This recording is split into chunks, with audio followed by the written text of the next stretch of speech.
বুদ্ধিজীবী, বুদ্ধির জ্বালায় মাথার চুল টুল সব শেষ। এই বুদ্ধিজীবীরা, রাজনীতিকরা, কলামিস্ট, তারপরে নাট্যশিল্পী, নাট্যকর্মী, কবি, সাংবাদিক সব পড়ে। রবীন্দ্রনাথের একটা কথাও এমন নাই যা মুখস্থ করে নাই, শরতের একটা গল্পের বই নাই যা তারা পড়ে নাই, নিহার রঞ্জ দ্বিজেন্দ্র লালের এমন একটা বই নাই যা তারা পড়ে নাই। কিন্তু দুর্ভাগ্য, মুসলমান নামের কলঙ্ক এই রাজনীতিবিদ আর বুদ্ধিজীবী আর কলামিস্টদের আল্লাহর কোরআন পড়তে জানে না। কোরআন পড়তেও জানে না, কোরআন বুঝতেও চেষ্টা করে না, মনে করে এটা একটা ধর্মগ্রন্থ। বেদোজা বেদোজা এটাও তাই, বলেন নাউজুবিল্লাহ, নাউজুবিল্লাহ। এই অবস্থার পরিবর্তন হতে পারে যদি আমার দেশের শিক্ষিত লোকেরা, পেশাজীবী লোকেরা, রাজনীতিকরা, অন্তত যারা মুসলমান বলে দাবি করেন, তাদেরকে কোরআন পড়তে হবে, বুঝতে হবে, শিখতে হবে। তাহলেই এই সমস্যার সমাধান হবে। নিজের জাতকে শত্রু মনে হবে না। কোরআন না জানার কারণে আশিদ্দাউ আলাল কুফার রুহামাউ বাইনাহুম, মুসলমান হচ্ছে ওরা যারা নিজেরা পরস্পরের প্রতি দয়া এবং করুণায় শিখত, আর কাফেরদের ব্যাপারে বজ্র কঠোর। কিন্তু কোরআন না জানার কারণে এরা হয়েছে আশিদ্দাউ বাইনাহুম রুহামাউ আলাল কুফার। নিজেদের ব্যাপারে মুসলমানের নাম শুনলে গা জ্বলে ওঠে, আলেমদের নাম শুনলে পায়ের রক্ত মাথায় গিয়ে ওঠে। নিজেদের মধ্যে হাজার সন্ত্রাসী থুইয়া শাইখুল হাদিসরে খুনের আসামি বানাইয়া জেলখানায় ঢুকায়, কোরআন না জানার কারণে। অন্যদেরকে ভালো লাগে, বুদ্ধিজীবী, কলামিস্ট, নামাজ নাই, রোজা নাই, আল্লাহ নাই, পরকাল নাই, ইসলামকে বরদাস্ত করতে পারে না, এগুলি কলিজার টুকরা। আর আলেমদের দেখলে গাটা জ্বলে ওঠে। আছে না এমন? এই অবস্থার পরিবর্তন না হওয়া পর্যন্ত আল্লাহর গজব থেকে এড়াইতে পারবে না। প্রিয় ভাই সব, ভূমিকা লম্বা করবো না, তাহলে আসল জায়গায় যাইতে পারবো না। আরেকটি প্রশ্ন তোলা হয় বুদ্ধিজীবীদের পক্ষ থেকে, সেটা হলো কোরআন আর বিজ্ঞান। কোরআন হলো পুরানা আর বিজ্ঞান হলো নতুন। কাজী বিজ্ঞান নিত্য নবীন আবিষ্কার দিয়ে পৃথিবীবাসীকে উপকৃত করতেছে, এই জন্য কোরআন নয় বিজ্ঞানী গ্রহণযোগ্য, এই জাতীয় কথাবার্তা বলতে চান তথাকথিত বুদ্ধিজীবীরা, ঠিক না? কিন্তু বিশ্বাস করুন, কোরআন আর বিজ্ঞান সাংঘর্ষিক নয়। বিজ্ঞানের আবিষ্কার যত বাড়বে, কোরআন বোঝা মানুষের জন্য তত সহজ হবে। নব নব আবিষ্কার দিয়ে বিজ্ঞানীরা পৃথিবীকে উপকৃত করবে ঠিকই, কিন্তু কিয়ামত পর্যন্ত বিজ্ঞানীরা কোরআনের কাছে ভিক্ষুকের মতো দাঁড়ায় থাকবে কিয়ামত পর্যন্ত।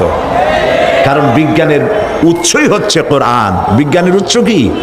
কোরআন। কোরআন এসেছে মহাবিজ্ঞানময় আল্লাহ রাব্বুল আলামিনের পক্ষ থেকে। এখন আসুন, সেই মহাবিজ্ঞানময় আল্লাহ পাক আমাদেরকে কি বলছেন। গতকাল আমরা আলোচনা করেছিলাম কোন সূরা? সূরা নাবা।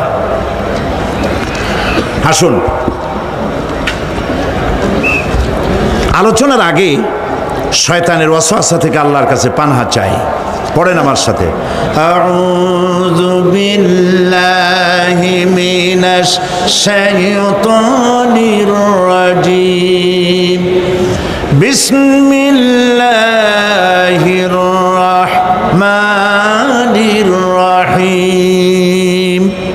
বিতাড়িত মরদুদ শয়তানের ওয়াসওয়াসা থেকে পানাহ চাই পরম করুণাময় আল্লাহ রাব্বুল আলামিনের নামে। শুরু করছি। আম্মা ইয়াতাসাআলুন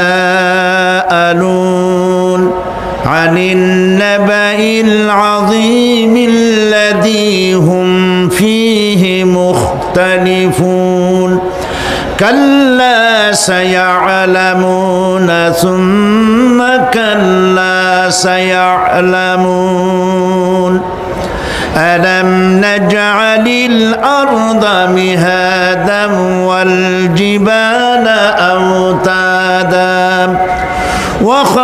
وخلقناكم أزواجا وجعلنا نومكم سباتا وجعلنا الليل لباسا وجعلنا النهار معاشا وبنينا فوقكم سبعا شدادا وجعلنا سراجا وهاجا وأنزلنا من المعصرات ماء سجاجا لنخرج به حبا ونباتا وجنات ألفافا صدق الله العظيم গতকাল আমরা সুম্মা কাল্লা সায়ালামুন এই পর্যন্ত আলোচনা করেছিলাম, মনে আছে নিশ্চয়ই আপনাদের। অর্থাৎ পরকাল সম্পর্কে কাফেরেরা যে প্রশ্ন তুলতো, যেটা একটা অসম্ভব, এটা হইতে পারে না, মরে যাব, গলে যাব, মাটির সাথে মিশে যাব, এরপর আমাদেরকে আবার চিন্তা করা হবে, এইটা বুদ্ধি বহির্ভূত, এটা আমরা বিশ্বাস করি না। তো আমি গতকাল আপনাদের সামনে বলেছিলাম যে আল্লাহ পাক লাঠি দিয়ে পিটাইয়া, ঘাড় মটকাইয়া কোনো জিনিস বুঝাতে চান না। অবশ্য তার তা ক্ষমতা আছে, কিন্তু তিনি তা করেন না। তিনি মানুষকে যুক্তি দিয়ে বুঝাতে চান, এবং কোরআন শরীফ অসংখ্য যুক্তি আল্লাহ পাক দিয়েছেন। এমনকি আল্লাহ পাক বলেছেন মশা মাছির মতো ক্ষুদ্র প্রাণীর দৃষ্টান্ত দিতেও আল্লাহ পাক শরমান না। সুবহানাল্লাহ ওয়া বিহামদিহি। এখন গতকাল আমি বলেছিলাম যে সমস্ত দৃষ্টান্তের কথা কোরআন থেকে, সেই সব দৃষ্টান্তগুলি ছিল অনেকগুলি দেখা যায় না। আমি আজকে যে আয়াতগুলি তেলাওয়াত করেছি, এই আয়াতগুলির মধ্যে দেখা দৃষ্টান্তগুলি, আল্লাহ চোখে দেখা দৃষ্টান্তগুলিকে আঙ্গুল দিয়ে দেখাচ্ছেন যে দেখো, এইগুলি যে আল্লাহর পক্ষে সম্ভব, তিনি তোমাকে মৃত্যুর পরে জিন্দা করাও তার জন্য সম্ভব। সেজন্য তিনি বলছেন ألم نجعل الأرض مهادا والجبال أوتادا। এটা কি সত্য কথা নয় যে আমি তোমাদের জন্য এই পৃথিবীকে একটি বিছানা হিসাবে বানিয়ে দিয়েছি, আর এই পৃথিবীর উপরে পাহাড়গুলি দিয়ে পেরেকের মতো পাহাড়গুলিকে প্রথিত করে দিয়েছি।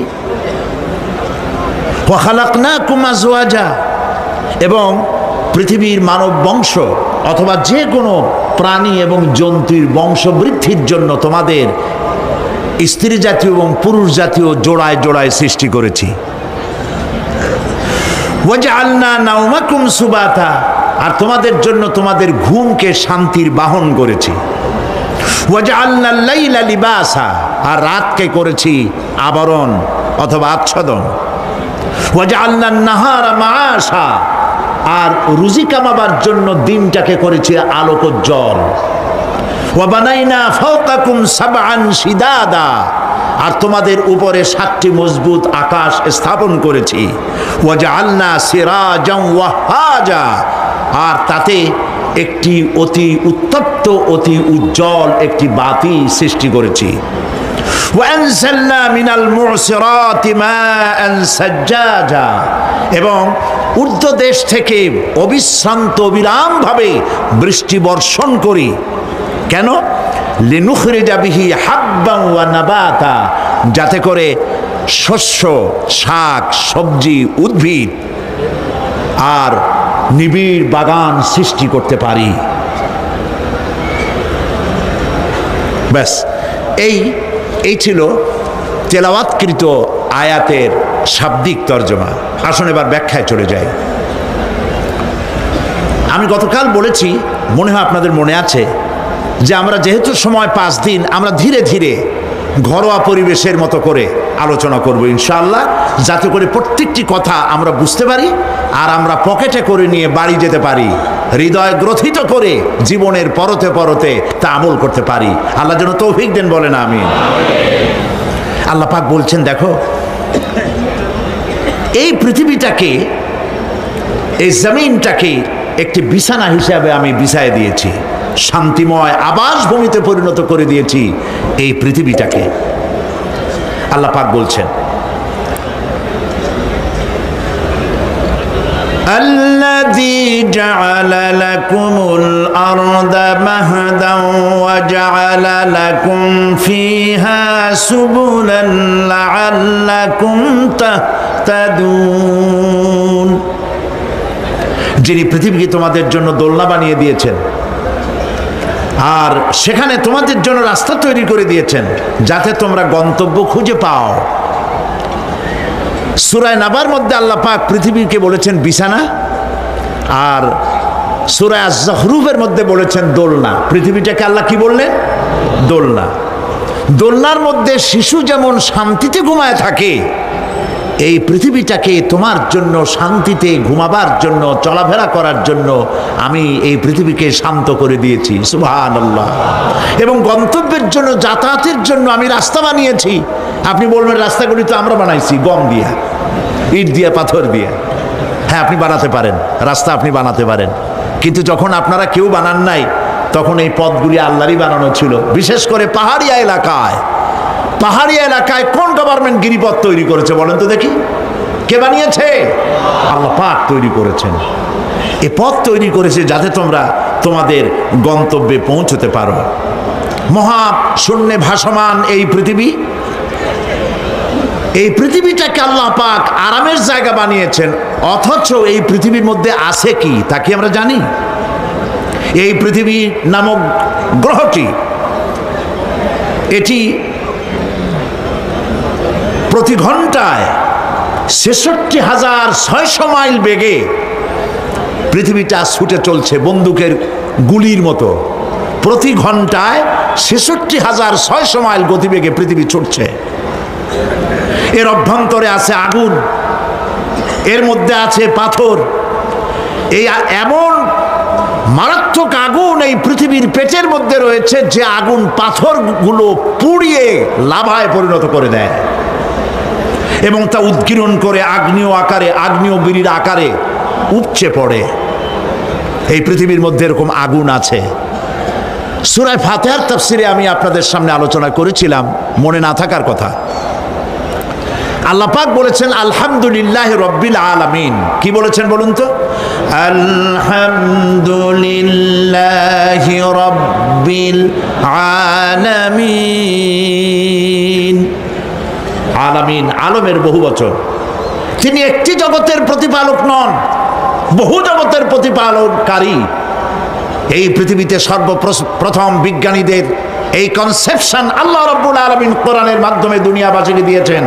জগৎ একটা বা দুইটা নয়, বহুমাত্রিক জগতের কনসেপশন আল্লাহ পাক দিয়েছেন, অসংখ্য জগৎ।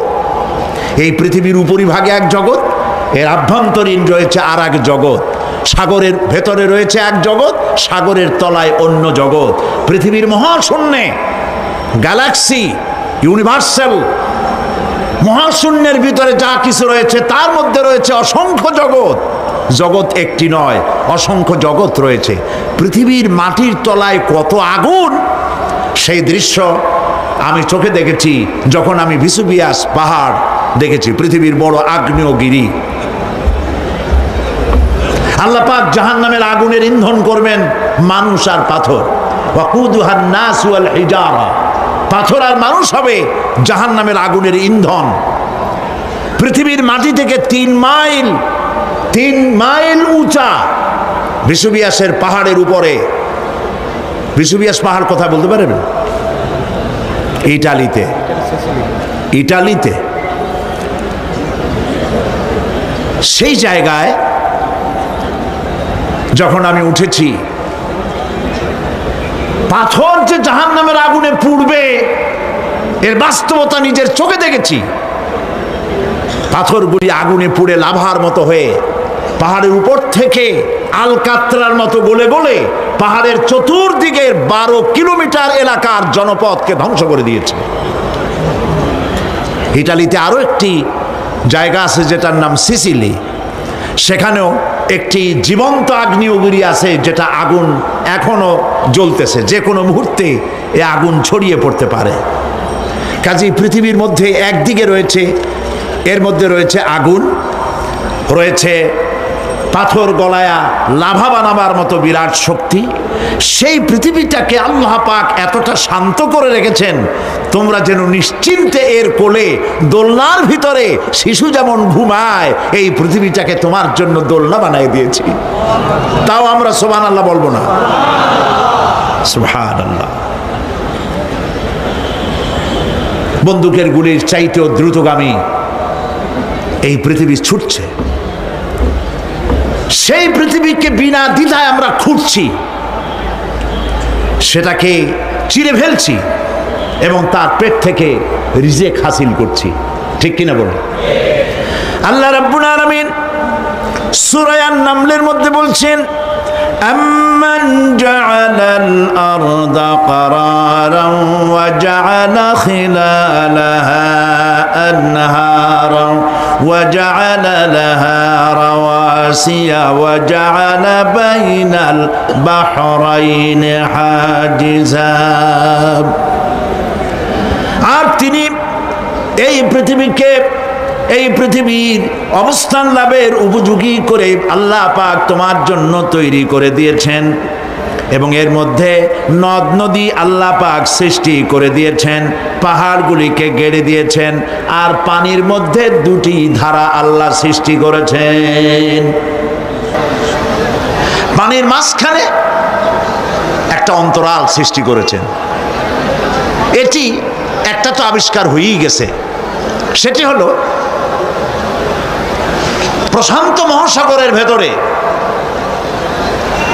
4000 কিলোমিটার লম্বা, 2500 কিলোমিটার চওড়া প্রশান্ত মহাসাগরের ভিতরে একটি বিশাল এলাকা পাওয়া গেছে, যেটার পানি অত্যন্ত সুমিষ্ট সুমধুর, আর এর বাইরের পানিগুলি অত্যন্ত লবণাক্ত। সূরা আর রহমানের মধ্যে আল্লাহ পাক বলেছেন, মারাজাল বাহরাইনি ইয়ালতাকিয়ান বাইনাহুমা বারযাখুন লা ইয়াবগিয়ান ফাবিআইয়ি আলাই রাব্বিকুমা তুকাযযিবান। দুটি সমান্তরালে পানি প্রবাহিত হয়ে যাচ্ছে, দুটি ধারা। লোনা পানি মিষ্টি পানিকে লোনা বানাতে পারে না, মিষ্টি পানি লোনা পানিকে মিষ্টি বানাইতে পারে না, মাঝখানে কোনো পার্টিশন নাই। সুবহানাল্লাহ। আমার দেশের পদ্মা, গঙ্গা, যমুনা, মেঘনা এর মিষ্টি পানিগুলি ভাটি এলাকারে বঙ্গোপসাগরের নোনা পানির মধ্যে ছুটে যায়, আবার জোয়ারের টানে বঙ্গোপসাগরের মুখ তিতা হয়ে যায়, এমন নোনা পানি মিষ্টি দরিয়ার মধ্যে এসে ঢুকে যায়। কিন্তু বঙ্গোপসাগরের নোনা পানি মিষ্টি পানিকে নোনা বানাতে পারে না, আবার নোনা পানিগুলি মিষ্টি এলাকায় গিয়ে মিষ্টিরেও খারাপ বানাইতে পারে না। আল্লাহ রাব্বুল আলামিন বলেন, এগুলি আমার আইন। মানে কার আইন? আফাগায়রা দীনিল্লাহি ইয়াবগুন ওয়ালাহু আসলামা মান ফিস সামাওয়াতি ওয়াল আরদি তাওআন ওয়া কারহা। আকাশে আর জমিনে যা কিছু আছে সব আনুগত্যের মস্তককে আমার সামনে অবনতি করে দিয়েছে। সুতরাং এর আমার আইন মানে, চাঁদ সূর্য গ্রহ নক্ষত্র আইন মানে কার? চিল্লায় বলুন। আল্লাহ পাক এই পৃথিবীকে সুন্দর করে সাজিয়ে দিয়েছেন, আবার এর মধ্যে তিনি মাঝে মধ্যে এই পৃথিবী একটু ভূমিকম্পন হয়, কিন্তু তা কোথাও কোথাও একসাথে না। একসাথে যদি সারা পৃথিবীতে ভূমিকম্প হইতো, সৃষ্টি জগতের অস্তিত্ব বিলুপ্ত হয়ে যেত। কথা বুঝতে পেরেছেন? এই জন্য আল্লাহ পাক বলেন, ইন্না ফি খালকিস সামাওয়াতি ওয়াল আরদি ওয়া ইখতিলাফিল লাইলি ওয়ান নাহার লাআয়াতিন লিউলিল আলবাব। নিশ্চয়ই আকাশ এবং জমিনের সৃষ্টির ব্যাপারে আর রাত ব্যাপারে, দিনের পরিবর্তনের ব্যাপারে যারা জ্ঞানবান তাদের জন্য রয়েছে আল্লাহ পাকের নিদর্শন। এই ঘূর্ণায়মান পৃথিবী নিয়মিত ঘুরছে, সূর্যের কাছে চলে যাচ্ছে, আবার দূরে সরে আসতেছে।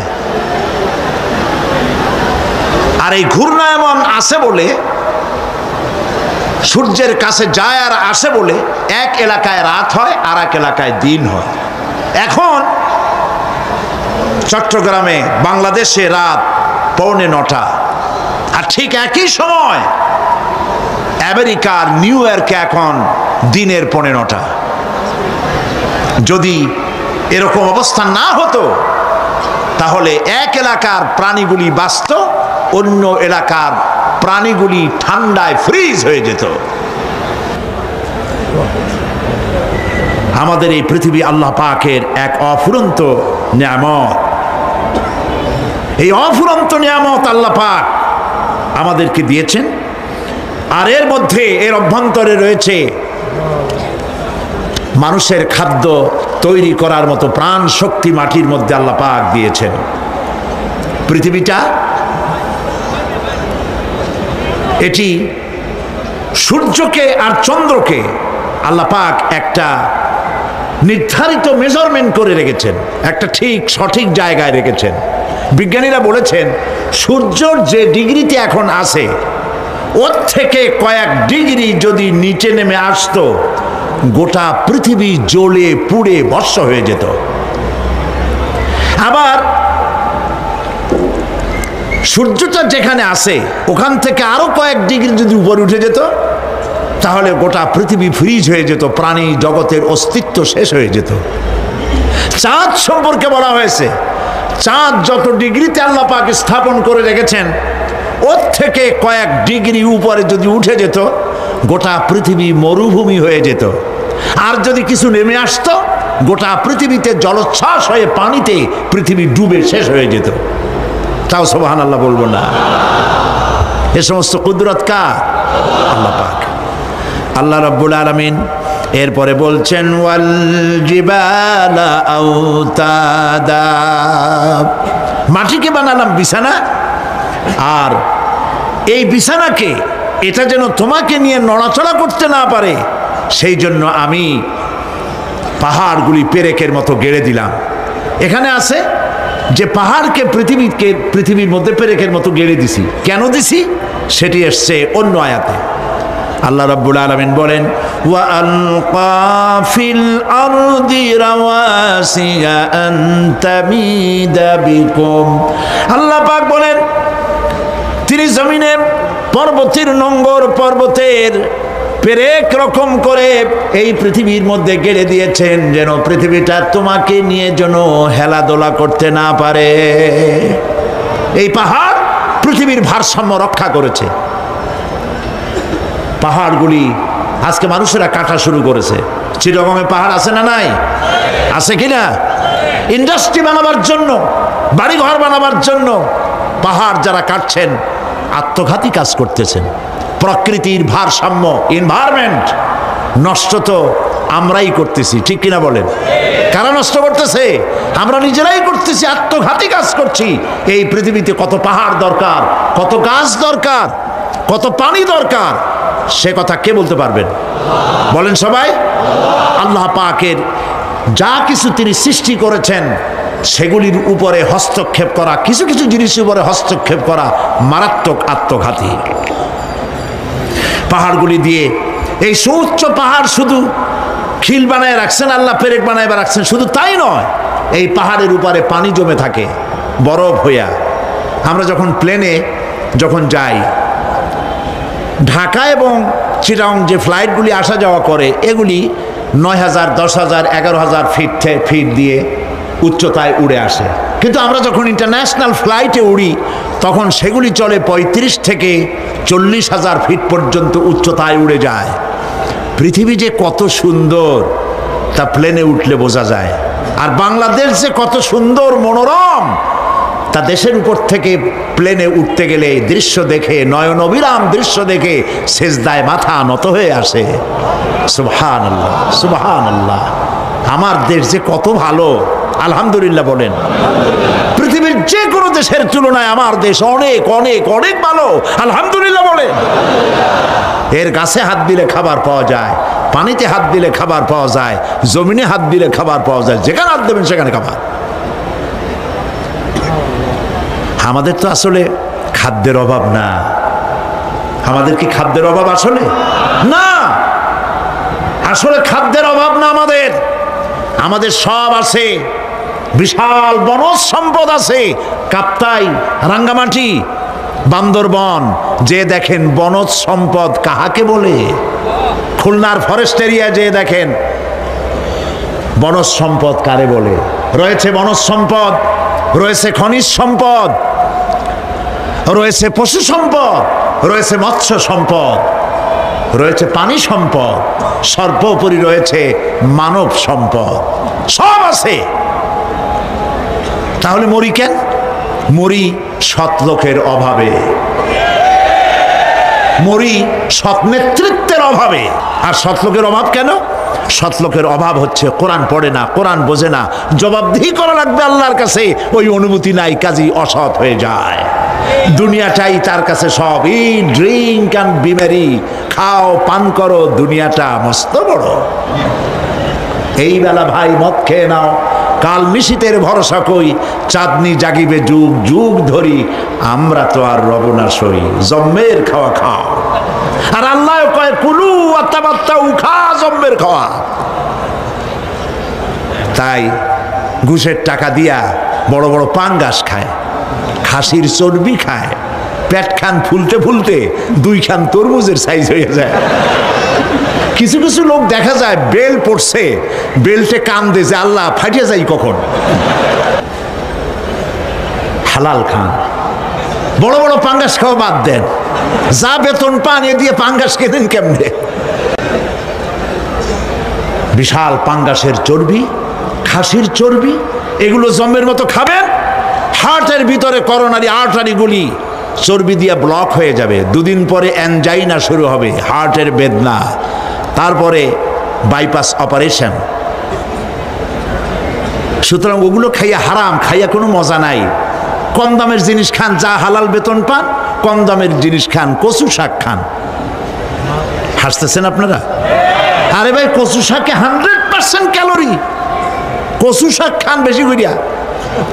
বিদেশি আপেল, আপেল তো আমার দেশে হয় না, বিদেশি আপেল বেশি না খাইয়া দেশের পেয়ারা খান, 2টা আপেলের সমান 1টা পেয়ারা। কোক 7 আপ ইহুদিদের পণ্য না খাইয়া 1টা ডাব খান।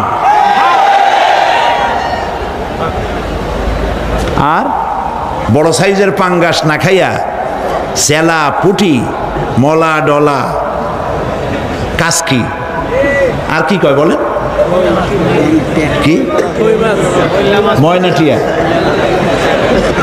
মোল্লা, মৌলানা সাহায্য করেন আমাকে, মোল্লা মোল্লা, তারপর লোট্টা, জি, এগুলো খান। কি হবে? এগুলোর মধ্যে রয়েছে ফসফরাস, খাইলে পরে চোখের দৃষ্টি বাড়তে থাকবে, হার্ট অ্যাটাক করবে না, স্বাস্থ্য ভালো হবে। স্বাস্থ্য ভালো হওয়ার অর্থ পেটটা বিশাল আকারে হওয়া না, পেটটা ছোট হওয়া, সিনাটা চওড়া হওয়া, এইটার নাম স্বাস্থ্য ভালো। সেই জন্য আল্লাহ রাব্বুল আলামিন এই পৃথিবীতে মানুষগুলিকে সুন্দর করে সৃষ্টি করে তার খাওয়া, চলা ফেরা, ওঠা বসা সব কিছুকে একটি নিয়মতান্ত্রিক পদ্ধতিতে পরিচালিত করেছেন। এটা বুঝলে পরে কল্যাণ, না বুঝলে অকল্যাণ। তো আমি বলতেছিলাম, আমি পয়েন্ট ভুলে যাই নেই, পাহাড়ের উপর দিয়ে পাঙ্গাস মাছ পর্যন্ত আসছি। আসল বক্তব্য ছিল পাহাড়, আসল বক্তব্য ছিল কি? পাহাড়। প্লেনে ওড়ার সময় দেখেছি রাশিয়ার উপর থেকে যখন উড়ে যায়, টার্কি, ইটালি, আফ্রিকা দেশসমূহের উপর দিয়ে যখন উড়ে যায়, তখন দেখতে পাই নিচে পাহাড়ের মাথাগুলি সাদা ধপধপ করছে। প্রথমে তো বুঝি নাই যেগুলি কি, পরে জিজ্ঞেস করে জেনেছি। যখন প্রথম বিদেশে গেছি তখন বুঝি নাই, তারপরে বুঝতে পারলাম এ হলো আল্লাহ পাকের সেই কথা যে পাহাড়ের উপরে আমি পানি জমায় রাখি। এই জমাকৃত পানি সূর্যের তাপে গলাইয়া পাহাড় থেকে পাদদেশে নামাইয়া ফসল উৎপাদিত করি যেখানে বৃষ্টি সম্ভব নয়। মানে বৃষ্টি যেখানে দেওয়ার প্রয়োজন নাই, সম্ভব নয় তা না, আল্লাহর কাছে অসম্ভব বলে কিছু নাই। কিন্তু কোথাও আল্লাহ পাক বৃষ্টি দিয়ে দেন, কোথাও সাগরের পানি, কোথাও খালের পানি, কোথাও নদীর পানি, কোথাও পাহাড়ের পানি দিয়ে এভাবে ব্যবস্থা করে দেন। এনভায়রনমেন্ট এগুলি নষ্ট করে ফেলছে। একটা দেশ আছে যার নাম, একটা মহাদেশ যার নাম অ্যান্টার্কটিকা। এই অ্যান্টার্কটিকা মহাদেশে কোনো মানুষ নাই, আছে শুধু পেঙ্গুইন। পেঙ্গুইন সাদা বডি, তার উপরে কালো একটা কোটের মতো গায়ে দেওয়া পেঙ্গুইন, আর কিছু নাই, শুধু বরফ আর বরফ। এগুলি জমা করে রাখার মধ্যে রয়েছে আল্লাহ পাকের বিশেষ কুদরত, যা আল্লাহ পাক মানুষের জন্য তৈরি করে রেখেছেন। মানুষ বুঝতে পারে না। এনভায়রনমেন্ট নষ্ট করে ফেলার পরে এই বরফগুলি গড়ে যাচ্ছে, নষ্ট হয়ে যাচ্ছে। আল্লাহ পাক এই পৃথিবীর ভারসাম্য কিভাবে রক্ষা করেছেন তার বিজ্ঞান ভিত্তিক আলোচনা এই পরিবেশে স্বল্প সময়ে সম্ভব নয়। তবে আপনারা জানতে পারবেন কিভাবে, আমি বলে দেব ইনশাআল্লাহ। এরপরে আল্লাহ পাক বলছেন, وَخَلَقْنَاكُمْ أَزْوَاجًا, আর এই পৃথিবীর বংশধারাকে, সৃষ্টি ধারাকে ঠিক রাখার জন্য আমি তোমাদেরকে জোড়ায় জোড়ায় সৃষ্টি করেছি। সুবহানাল্লাহ। প্রত্যেকটি প্রাণীর ভিতরে স্ত্রী জাতীয় পুরুষ জাতীয় আছেই, আছে কিনা বলেন? এমন একটা নামকরণ যেখানে শুধু পুরুষ, নারী নাই, স্ত্রী জাতীয় নাই, আছে নাকি? নাই। বংশধারা বৃদ্ধি করার জন্য প্রত্যেকটি প্রাণী আল্লাহ পাক বলছেন জোড়ায় জোড়ায় বানাইছি, তোমাদেরকেও আমি জোড়ায় জোড়ায় বানিয়েছি। আর কি করেছি? আল্লাহ পাক বলছেন,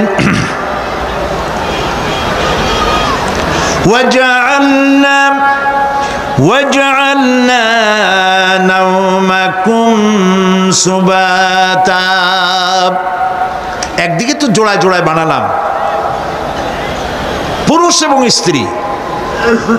এই পুরুষ আর স্ত্রী সৃষ্টি করার ভিতরে রয়েছে আল্লাহ পাকের নিদর্শন। কার নিদর্শন বলুন? কোরআনে কারীম আল্লাহ পাক বলেন, ওয়া মিন আয়াতিহি আন খালাকা লাকুম মিন আনফুসিকুম আজওয়াজান লিতাসকুনু ইলাইহা ওয়া জাআলা বাইনাকুম মাওয়াদ্দাতান ওয়া রাহমা ইন্না ফি যালিকা লাআয়াতিন লিকাওমিন ইয়াতাফাক্কারুন। আর আল্লাহ পাকের অসংখ্য নিদর্শনের মধ্যে এটিও নিদর্শন যে তিনি তোমাদের থেকে তোমাদের জোড়া সৃষ্টি করেছেন, তোমাদের স্ত্রী বানাইছেন। কেন? লিতাসকুনু ইলাইহা, যাতে করে তুমি তার কাছ থেকে তোমার মনের প্রশান্তি, সেও এবং তুমিও উভয়ের কাছে মনের প্রশান্তি খুঁজে পাও। ওয়া জাআলা বাইনাকুম মাওয়াদ্দা, আর আল্লাহ পাক তোমাদের মধ্যে সৃষ্টি করেছেন ভালোবাসা। ওয়া রাহমা, আর পরবর্তী সময় সৃষ্টি করেছেন দয়া এবং করুণা। লিতাসকুনু ইলাইহা বলতে বোঝানো হয়েছে যে এই ব্যবস্থা আপনি আপনি হয়নি, এটি একটি উদ্দেশ্যকে লক্ষ্য করে হয়েছে।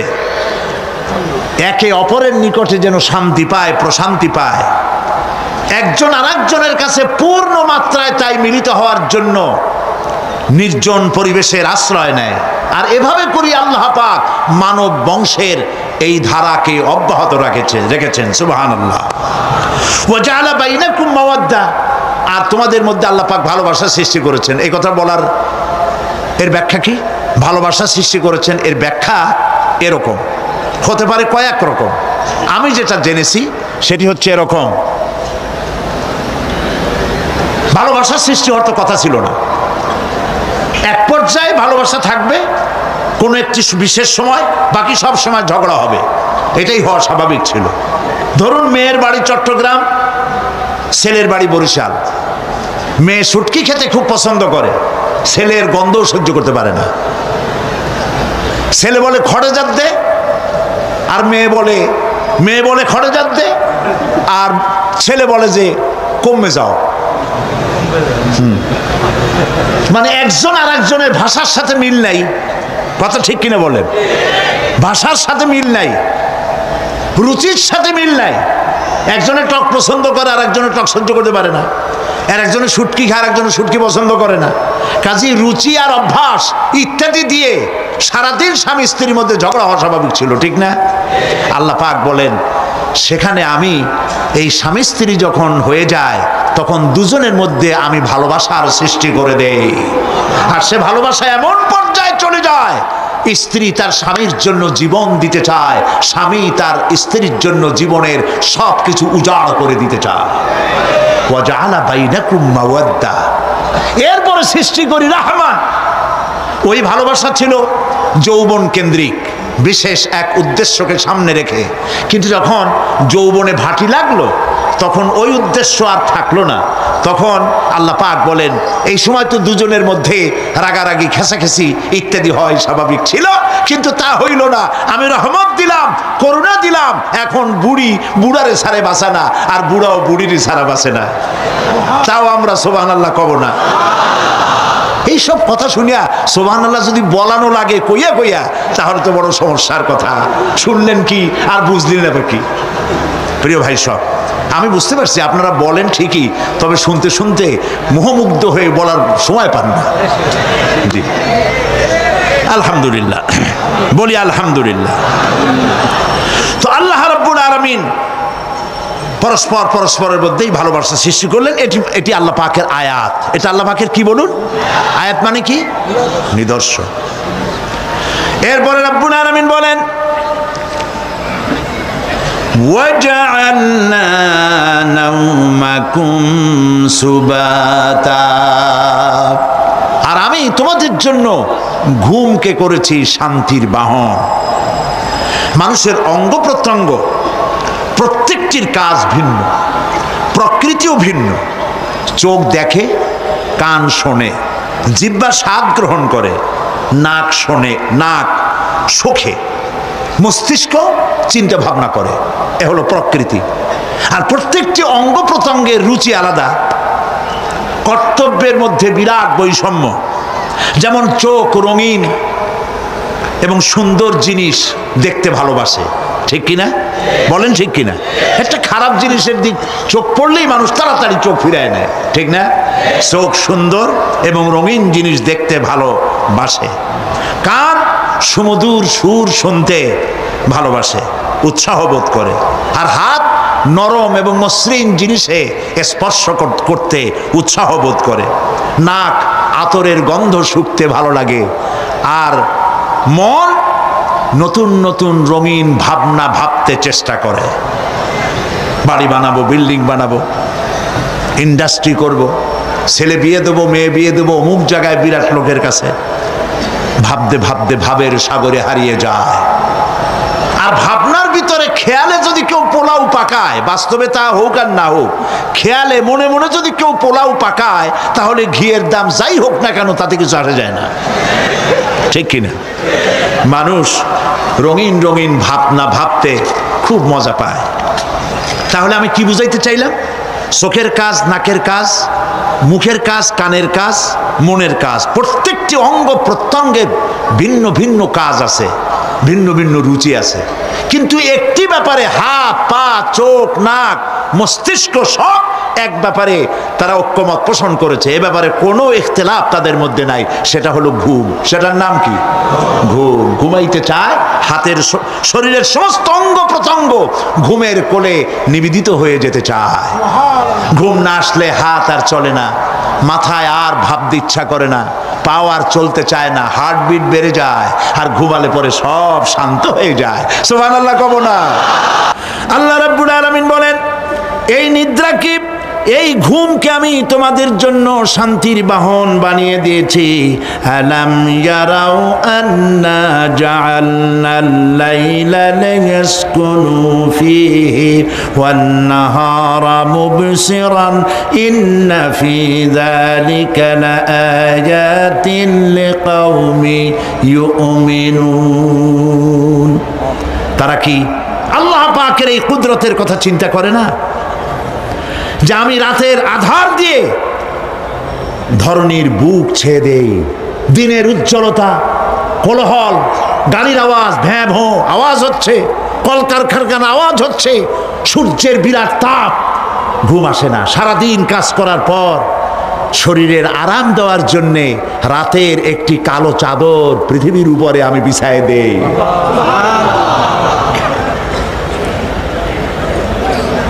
আর মানুষ আরাম গ্রহণ করে, শুধু মানুষ না, সব প্রাণী আরাম গ্রহণ করে।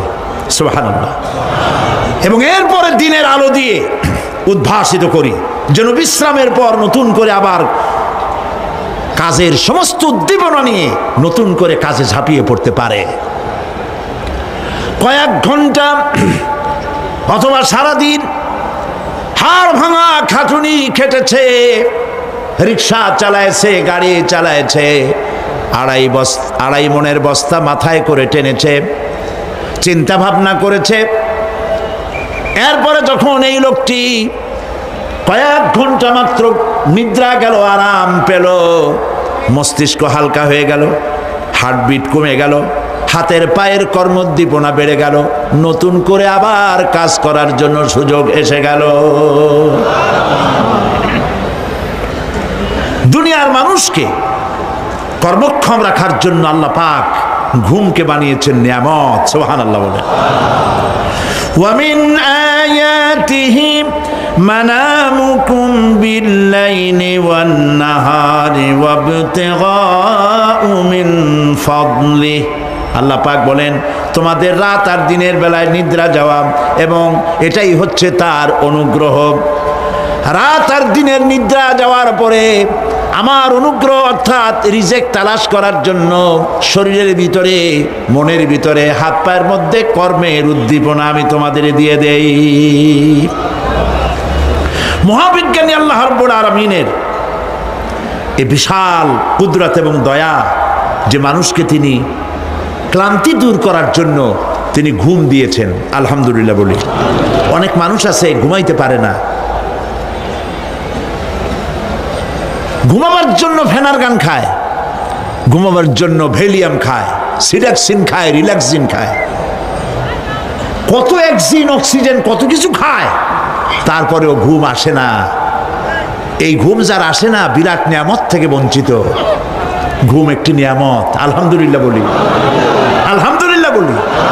বিশাল নিয়ামত ঘুম। আল্লাহ যে সমস্ত নিয়ামত আমাদের জন্ম থেকে শুরু করে এ পর্যন্ত বডির মধ্যে দিছেন, মৃত্যুর আগে আল্লাহ যেন একটিও কেড়ে না নেন, বলি আমিন। আল্লাহ রাব্বুল আলামিনের পরে বলেন, ওয়াজআলনা আল-লাইলা লিবাসা ওয়াজআলনা আন-নাহারা মাআশা। আর রাতকে করেছি আচ্ছাদন, আবরণ, দিনকে রুজি কামাবার জন্য ব্যবস্থা করে দিয়েছি।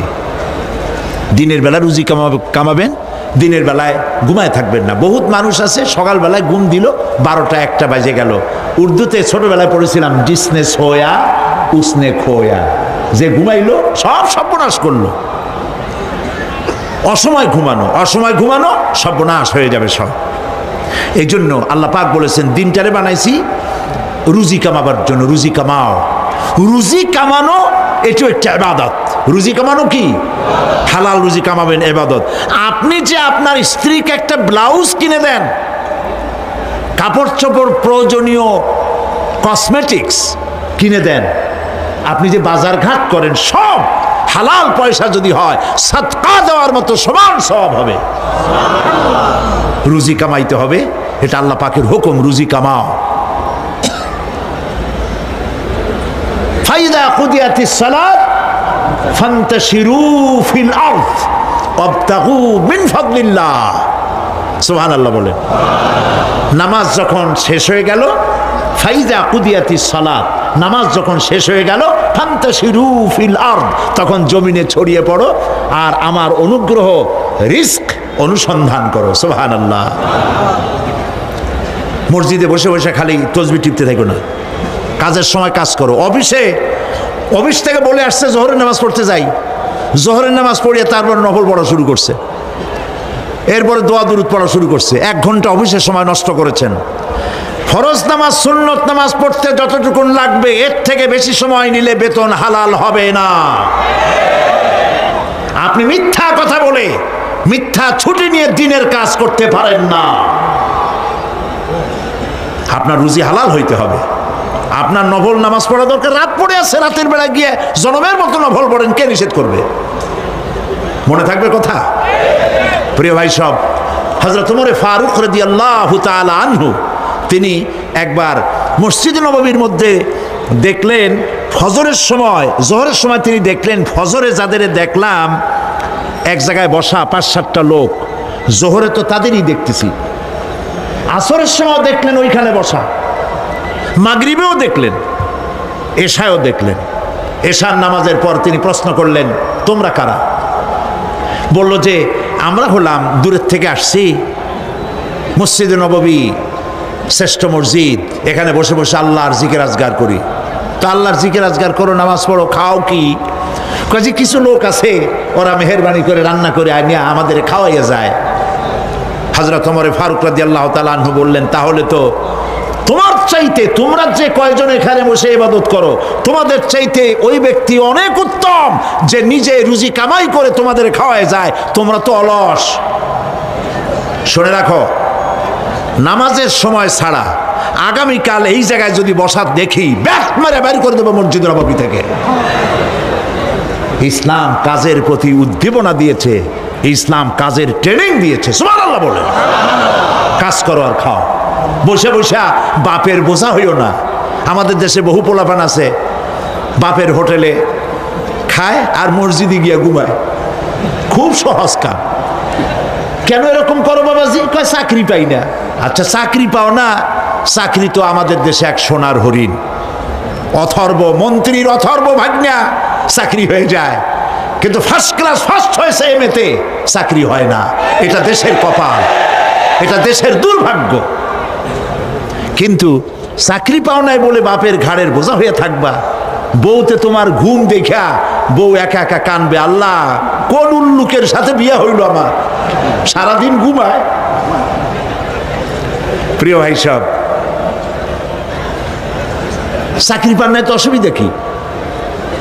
আপনি বাসের ড্রাইভার হন, আপনি সিনেমা দান বেচেন, আপনি জমিন চাষ করেন, জমিন চাষ করা লজ্জা। এই পৃথিবীর প্রথম মানুষ আদম আলাইহিস সালাম জমিন চাষ করেছেন, ইদ্রিস আলাইহিস সালাম দর্জিগিরি করেছেন, দাউদ আলাইহিস সালাম কর্মকার হয়ে লোহা দিয়ে অস্ত্র তৈরি করেছেন, নবী করিম সাল্লাল্লাহু আলাইহি ওয়াসাল্লাম ব্যবসা করেছেন। কাজী বেকার যুবকদেরকে বলতে চাই, বাপ আর শ্বশুরের বোঝা হয়ে থাকার মতো লজ্জার জিনিস আর কিছুই নাই। বাপের কামাই খাওয়া লেখাপড়া শেখার পর তোমার জন্য জায়েজ নাই। কাজ করো, কাজের অভাব নাই, হালাল কাজ করো, রুজিতে আল্লাহ বরকত দিয়ে দিবেন। আমার দেশের জমিন এত ভালো, বলার আগেই কোন সুবহানাল্লাহ। সার মার লাগে না, যেখানে সেখানে লাঙ্গল শাবলের দরকার নাই। আঙ্গুল দিয়ে মাটি খুঁচিয়া ঘরের কোনায় আঙ্গুল দিয়ে মাটি খুঁচিয়া কদুর বিচি লাগাই দেন, 3 দিন পরে 2 পাতা, 6 দিন পর লতা, 10 দিন পর ফুল, 2 সপ্তাহের মাথায় কদু। সুবহানাল্লাহ। এই আল্লাহর দেওয়া এত সুন্দর কদু খাইয়া কয় সাদের লাউ বানাইলো বই রেখে, তো একটু আলহামদুলিল্লাহ কইল না। জমিন উর্বর।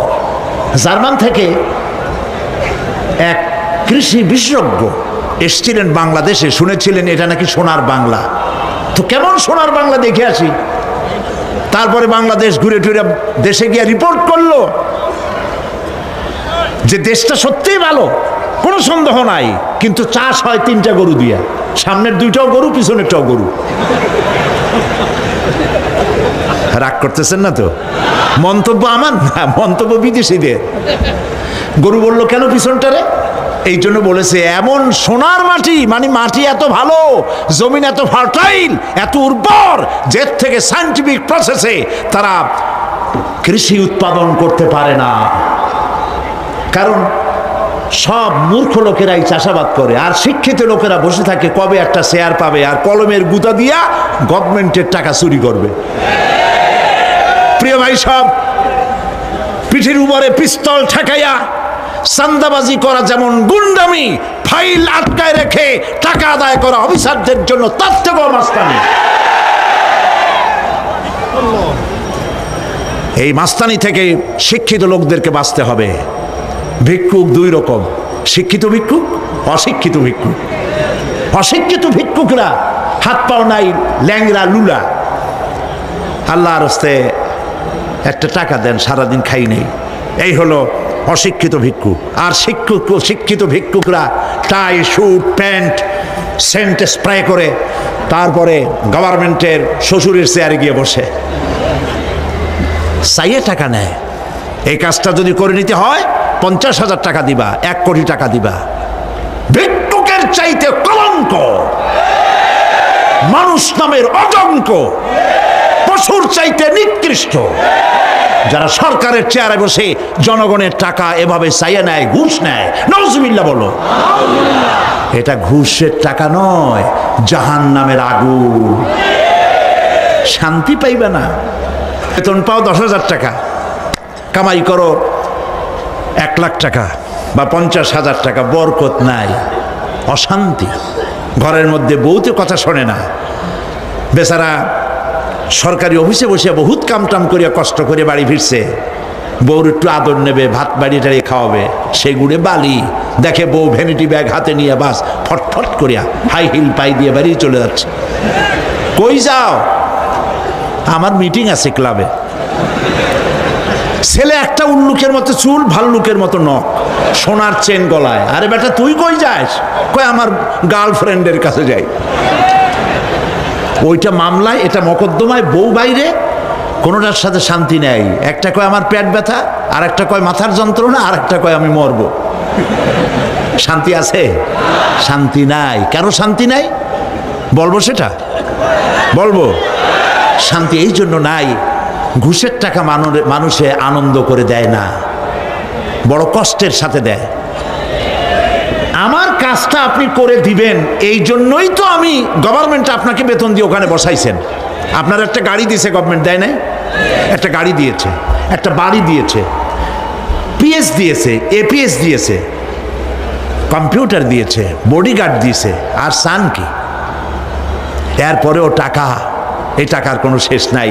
মানুষের কাছে যখন টাকা চায়, কাজ আদায়ের জন্য লোকটি বাধ্য হয়, টাকা দিয়ে যাওয়ার সময় বলে, আল্লাহ এই উল্লুক এতগুলি টাকা আমার কাছ থেকে নিল, ওরে কলেরা দাও, ওর বউরে বসন্ত দাও, ওর বাচ্চাগুলিরে কলেরা দিয়া বসন্ত দিয়া ফিসিয়া দিয়ে যাও। আল্লাহর গজব আর লানতে যত টাকা কামাই করেন না কেন, শান্তি পাবেন না।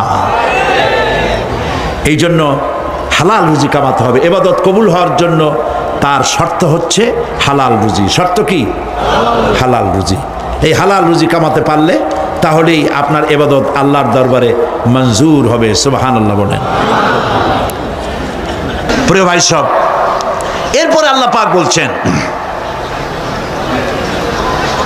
وَبَنَيْنَا فَوْقَكُمْ سَبْعًا شِدَادًا, আর তোমাদের উপরে আমি তোমাদের উপরে শক্ত মজবুত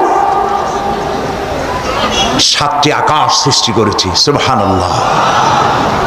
এর থেকে বেরিয়ে যাওয়ার কোনো উপায় নাই, এতে ফাটল ধরাবারও কোনো উপায় নাই। এবং এই আকাশটাকে আমি আবার সুন্দর করে সাজায় রাখছি। নয়ন অভিরাম দৃশ্য সার্বক্ষণিকভাবে আমি রেখেছি, রাতের আধারে যা দেখা যায়। সেটা কি? আল্লাহ রাব্বুল আলামিন বলেন, ইন্না যায়্যানাস সামাআদ দুনিয়া বিজিনাতিল কাওয়াকিব, এই দুনিয়ার আকাশখানিকে তারকা প্রদীপ দিয়া সাজায় রেখেছি মনের মতো। দেখো তুমি তাকাইয়া, কি সুন্দর করে আকাশকে সজ্জিত করে রেখেছি। আল্লাযী خلق سبع سماوات طباقا ما ترى في خلق الرحمن من تفاوت فارجع البصر هل ترى من ফুতুর। ক্ষমাশীল তিনি সপ্ত আকাশ রচিলেন থরে থরে, কোন ত্রুটি হেরিবে না তার পূর্ণ সৃজন পরে। চাহো তুমি তার সৃষ্টি পানে, দেখো কিছু ভুল চুক, ফিরাও তোমার নয়ন খানি, ফিরাও তোমার মুখ। আকাশটাকে সুন্দর করে সাজাইছি, তাকায় দেখো তো কোনো ভুল ত্রুটি আছে নাকি? সুবহানাল্লাহ কোন। আল্লাহ পাক বলছেন মা তারা ফি খালকির রহমান মিন তাফাউত, রহমানের সৃষ্টির ভিতরে কোনো ত্রুটি পাবে না। ফারজিল বাসারা হাল তারা মিন ফুতুর, আবার তাকাও। কে বলতেছেন? আবার তাকাও, ভালো করে তাকাও, দেখো কোন সৃষ্টির মধ্যে কোনো ত্রুটি আছে কি? জোরে বলেন নাই, জোরে বলেন নাই, বলেন আলহামদুলিল্লাহ, সুবহানাল্লাহ। এক দরবেশ সে একবার এক বট গাছের তলায় বসিয়া এই আয়াত পড়তেছিলেন। এই আয়াত পড়ে তার মনে উঠলো আল্লাহ পাক বলছেন হাল তারা মিন ফুতুর, দেখো কি কোনো ভুল চুক, আবার তাকাও। তো সে দেখে ভুল ত্রুটি তো ধরবার উপায় নাই, আল্লাহ তোমার সৃষ্টির মধ্যে কোনো ত্রুটি নাই, তবে একটা জিনিস আমার কাছে একটু বেকায়দা লাগে। সেটা কি? সে বলছে যে আল্লাহ এই যে বট গাছ, বিশাল গাছ, যেমন গাছ ফলটা তো ওইরকম হয়নি, তাল গাছটা যেমন ফলটাও ওই রকম, নারকেল গাছটা যেমন ওই রকম, বেল গাছটা যেমন ফলটা ওই রকম, সালতাটা যেমন ফলটা ওই রকম, ঠিক না? কিন্তু এত বড় বট গাছ, ফল একেবারে একটু একটু। দরবেশ সাহেব চিত হয়ে শুয়ে শুয়ে এগুলি চিন্তা করতেছিলেন। হঠাৎ করে একটা বটের ফল, আধা পাকা ফল, অনেক উপর থেকে বৃন্তচ্যুত হয়েছে, দরবেশ সাহেবের নাকের ডগার উপরে টস করে পড়ছে। পড়ার সাথে সাথে নাক জ্বলিয়ে উঠছে। কান ধরে তওবা করে দরবেশ সাহেব সেজদায় পড়ে গেছেন, আল্লাহ কি বলিলা করলাম, আমার চিন্তা মতে যেমন গাছ তেমন ফল, তালের সাইজের যদি হইতো, যে পজিশনে আমার নাকের উপরে পড়ছে, নাক তো ভালো, মাথাও গুঁড়ো গুঁড়ো হয়ে যেত। সুবহানাল্লাহ, সুবহানাল্লাহ। আল্লাহ পাক বলছেন ثم ارجع البصر كرتين ينقلب إليك البصر خاسئا وهو حسير। অক্ষমহীন দৃষ্টি তোমার সৃষ্টিতে পাবে ফাঁকি, ফিরাও তোমার নয়ন খানি, ফিরাও কাঙ্গালাখি। আমার সৃষ্টি নৈপুণ্যতার দিকে যতবার তাকাও না কেন, আমার সৃষ্টির ভিতরে কোনো ত্রুটি তুমি দেখতে পাবে না। এই জন্য নবীজি বলেছেন আল্লাহ রাব্বুল আলামিনের সৃষ্টির কলাকুশলতার প্রতি কেউ যদি একবার গবেষণা করে, একটা ঘন্টাও যদি কেউ চিন্তা করে, কয় ঘন্টা? একটি ঘন্টা আল্লাহর সৃষ্টি নৈপুণ্যতা সম্পর্কে একটি ঘন্টা যদি কেউ চিন্তা করে, গবেষণা করে, নবীজি বলেছেন ওই বান্দার আমল নামায় আল্লাহ পাক 60 বছরের নফল ইবাদতের সব লিখে দিবে। চিন্তা করো, গবেষণা করে, শ্রদ্ধায় মাথা নত হয়ে আসবে, আপনাতেই সেজদা করবে। সুবহানাল্লাহ। এরপরে আল্লাহ পাক বলেন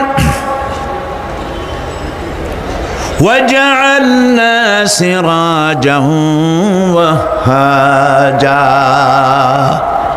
আর আমি তোমাদের উপরে আকাশ সৃষ্টি করেছি, আর ওর মধ্যে আমি সৃষ্টি করেছি মহাশূন্যে এক অতি উত্তপ্ত, অতি উজ্জ্বল এক বাতি সৃষ্টি করেছি। সিরাজ শব্দের অর্থ হলো সূর্য, ওয়াহাজ এ শব্দের অর্থ হচ্ছে একই সাথে অতি উত্তপ্ত, অতি উজ্জ্বল। সূর্যের ব্যাস হচ্ছে এই পৃথিবীর চাইতে, সূর্যের ব্যাস হচ্ছে পৃথিবীর চাইতে 109 গুণ, এবং এর আয়তন পৃথিবীর পৃথিবীর চাইতে 13 লক্ষ গুণ বড়, আর দূরত্ব হচ্ছে পৃথিবীর মাটি থেকে 9,30,00,000 মাইল ব্যবধানে এই সূর্যকে আল্লাহ পাক স্থাপন করেছেন। এই সূর্যের মধ্যে যেমন রয়েছে তাপ, আবার তেমন রয়েছে আলট্রা ভায়োলেট রে। সূর্যের মধ্যে অনেক কিছু আছে, এখনো বিজ্ঞানীরা তা আবিষ্কার করতে পারে নাই। এর মধ্যে কল্যাণধর্মী জিনিসও আছে এবং অকল্যাণ জাতীয় কিছু জিনিস আছে। সেটা কি কারণে, সেটা আল্লাহ ভালো জানেন, আমরা জানি না। আমরা মনে করি অকল্যাণ, আল্লাহ জানেন ওর মধ্যে কি কল্যাণ আছে। যেমন সাপের বিষ, আমরা সাপ দেখলেই মারি, কিন্তু সাপ আপনাকে ক্ষতি না করলে আপনি মারবেন কেন? আর যদি ক্ষতি করার মনে হয়, ক্ষতির মতো মনে হয়, মেরে ফেলে দিন। এটা বলা হয়েছে হাদিস শরীফে, ক্ষতিকর মনে হলে মেরে ফেলে দিন। কিন্তু সাপ তার বিষের মধ্যে মানুষের জীবন রক্ষাকারী ওষুধ সাপের বিষ দিয়েই তৈরি হয়। সূর্যের মধ্যে অকল্যাণ ধর্মিক যা আছে সেটা কেন, এটা আমরা জানি না। এখন অকল্যাণ ধর্মী যে জিনিসটাকে বিজ্ঞানীরা মনে করেন, সেটার নাম হলো আলট্রা ভায়োলেট রে, অতি বেগুনি রশ্মি। এই অতি বেগুনি রশ্মি, এটার অ্যাকশন হচ্ছে এই যে প্রাণী জগতের মধ্যে যদি এটা লাগে, এসে পড়ে পৃথিবীতে যদি স্পর্শ করে, তাহলে ক্যান্সার সহ নানাবিধ দুরারোগ্য ব্যাধিতে গোটা পৃথিবী ছড়িয়ে পড়বে।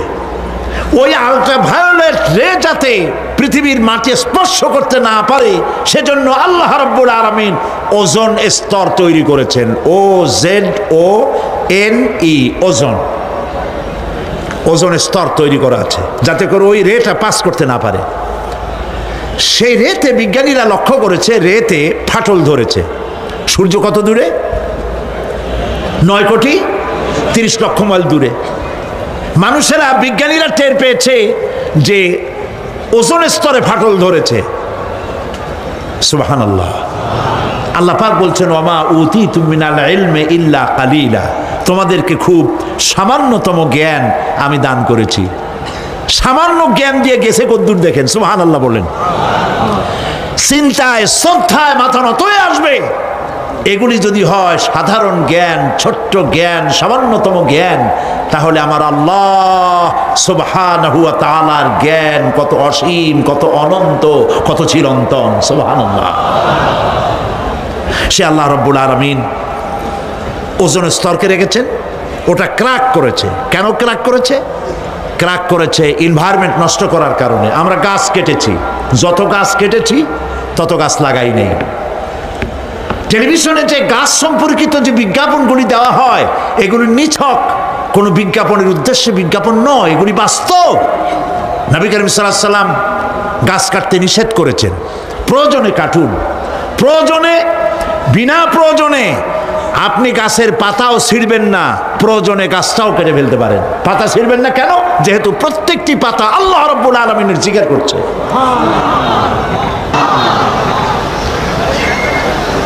এই গাছগুলি কেটে কেটে প্রকৃতির ভারসাম্য আমরা নষ্ট করেছি। গাছ আমাদের বন্ধু। আমরা বাতাস থেকে অক্সিজেন গ্রহণ করি, অক্সিজেনকে কার্বন ডাই অক্সাইড করে ছেড়ে দেই। কার্বন ডাই অক্সাইড হচ্ছে প্রাণী জগতের জন্য বিষ। এই বিষকে নষ্ট করে দিয়ে অক্সিজেনকে পরিশোধিত করা, রিফাইন করার কোনো ফ্যাক্টরি পৃথিবীতে নাই।